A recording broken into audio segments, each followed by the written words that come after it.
Welcome back. جہاں صدر آصف علی زرداری نے آج پاکستان پیپلز پارٹی کی انتخابی شکست کے اسباب کا جائزہ لیا اور اس سلسلے میں اپنے ہمدردوں، اپنی پارٹی کے رہنماؤں اور ان لوگوں کو جو کہ امیدوار تھے پیپلز پارٹی کے سلسلے میں اعتماد میں لیا. آج جناب نواز شریف نے بھی پہلی بار تفصیلی اظہار خیال کیا ہے. اپنی انتخابی فتح کے بعد، کامیابی کے بعد جناب نواز شریف نے اپنی پارٹی کی پالیسی کا بھی اعلان کیا اور اپنی آئندہ آنے والی حکومت کی ترجیحات کا بھی اظہار کیا. آج الحمرہ ہال لاہور میں پاکستان مسلم لیگ نون کے رہنماؤں اور ہمدردوں سے خطاب کرتے ہوئے جناب نواز شریف نے ایک موقع پہ گلہ بھی کیا کہ گو کہ صدر آصف علی زرداری نے پاکستان پیپلز پارٹی کی جانب سے، حکومت کی جانب سے انہیں انتخابات میں کامیابی کی مبارکباد نہیں دی، اس کا کوئی ٹیلی فون نہیں کیا، لیکن وہ کسی کے ساتھ کوئی تفریق نہیں کریں گے اور سب پاکستانی ہیں، سب کو ساتھ لے کے چلیں گے. جناب نواز شریف نے آج اس حوالے سے کہا. زرداری صاحب نے مجھے جو ہے وہ مبارکباد نہیں دی، فون نہیں کیا، وہ علیحدہ بات ہے، وہ پھر کسی وقت بات کریں گے اس پہ. لیکن میں سمجھتا ہوں کہ سب پارٹیوں کو مل کے بیٹھ کے ایک کامن ایجنڈے پہ جو ہے وہ ضرور بیٹھ کے بات کرنی چاہیے کہ یہ ہمارا ملک کا قومی ایجنڈا ہے. بھائی آؤ، یہ ہمارا ویژن ہے، اس ویژن کو شیئر کرتے ہو، بیٹھو ہمارے ساتھ، آؤ مل کے پاکستان کو ان مسائل سے باہر نکالو. اچھی بات یہ ہے کہ جناب نواز شریف کے اس خطاب کے تھوڑی ہی دیر بعد ان کا گلہ دور ہو گیا، کیونکہ صدر آصف علی زرداری نے جناب نواز شریف کو فوری طور پہ خطاب کیا، انہیں مبارکباد دی اور دل سے مبارکباد دی اور ان کی کامیابی کی دعا کری، نیک تمناؤں کا اظہار کیا.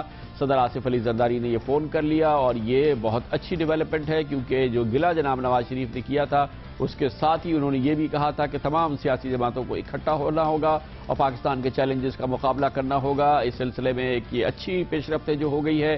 اس سے پہلے جناب نواز شریف عمران خان صاحب کی عیادت کے لیے شوکت خانم اسپتال بھی چلے گئے تھے، جس پر قوم خوش ہوئی تھی، اور آج جناب آصف علی زرداری نے جناب نواز شریف کو مبارکباد دے دی، جو کہ ظاہر ہے کہ قوم کے لیے اطمینان کا باعث ہے.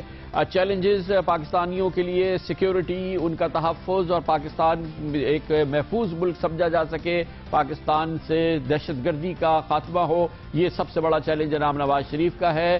انتخابات سے قبل انہوں نے اس بات کا اظہار کیا تھا پاکستان کی بڑی سیاسی جماعتوں کی طرح سے کہ طالبان کی جانب سے مذاکرات کی پیشکش کو سنجیدگی سے لینا چاہیے. آج انہوں نے اس کو دہرایا اور کہا کہ ان کی حکومت بہرحال طالبان سے مذاکرات کرے گی، پاکستان میں دیر پا امن قائم کرنے کے لیے ہر آپشن کو استعمال کرے گی. ہر آپشن استعمال کرنی چاہیے. صرف بندوق اور گولیاں کسی بھی مسئلے کا حل نہیں ہوتی. مسئلے کا حل جو ہمیشہ ٹیبل پہ بیٹھ کے ہوتا ہے، اور اگر طالبان جو ہے وہ چاہتے ہیں کہ وہ ایک انہوں نے ڈائیلاگ کی آفر کی ہے، اس کو سنجیدگی سے لینا چاہیے. ہم نے 40,000 جانیں گنوائیں گے اس ملک کے اندر. 40,000 اربوں ڈالرز جو ہے نا یا خربوں روپے کی یہاں پر جو ہے وہ ہمیں نقصانات ہوئے ہیں. ہماری اکانومی سفر کر رہی ہے. آج پاکستان کی معیشت کا برا حال ہے. کیوں نہ ہم بیٹھ کے بات کریں، کیوں نہ بیٹھ کے ڈائیلاگ کریں، کیوں نہ ڈائیلاگ کے ذریعے سے بھی اپنے ملک کو پرامن بنائیں اور امن قائم کریں. یہ کوئی بری آپشن ہے؟ جناب نواز شریف کی اسی بات کو تھوڑی دیر میں کنفرم کر دیا دارالعلوم حقانیہ کوڑا خٹک کے سربراہ جناب مولانا سمیع الحق نے، جن کا طالبان پر اثر سمجھا جاتا ہے. ان کے دارالعلوم سے فارغ التحصیل ہوئے ہیں بہت سے طالبان رہنما. مولانا سمیع الحق نے کہا کہ انہیں تفصیلی پیغام ملا ہے جناب نواز شریف کی جانب سے کہ وہ مہربانی کریں اور اپنا کردار ادا کریں طالبان سے مذاکرات کا دروازہ کھولنے کے حوالے سے. اس سلسلے میں مولانا سمیع الحق نے کہا ہے کہ انہیں جناب نواز شریف نے ٹیلی فون بھی کیا ہے کہ وہ توقع کریں گے کہ وہ اپنا کردار اس سلسلے میں ادا کریں. آج ہی الحمرہ ہال میں جناب نواز شریف نے ایک اور امپورٹنٹ بات کی اور پازیٹیو بات کی. انہوں نے کہا کہ وہ ہر صورت میں مینڈیٹ تسلیم کرتے ہیں خیبر پختونخوا میں تحریک انصاف کا، اندرون سندھ میں پاکستان پیپلز پارٹی کا اور کراچی اور حیدرآباد میں متحدہ قومی موومنٹ کا. انہوں نے کہا کہ ان کے ووٹرز کے لیے بھی جناب نواز شریف کے دل میں وہی قدر ہے جو اپنے ووٹرز کے لیے ہے. سندھ کے لوگوں نے پیپلز پارٹی کو ووٹ دیا ہوگا، MQM کو ووٹ دیا ہوگا، لیکن وہ سب میرے بھی بڑے جو ہے وہ قوم کے بہترین باشندے ہیں. میری قوم کے وہ پاکستانی ہیں، پاکستان کے رہنے والے ہیں. اگر صوبہ خیبر کے اندر کسی اور پارٹی کو ووٹ ملا ہے تو انہوں نے فیصلہ کیا ہے. میں اس فیصلے سے، ان کا فیصلہ ہے اور یہ فیصلہ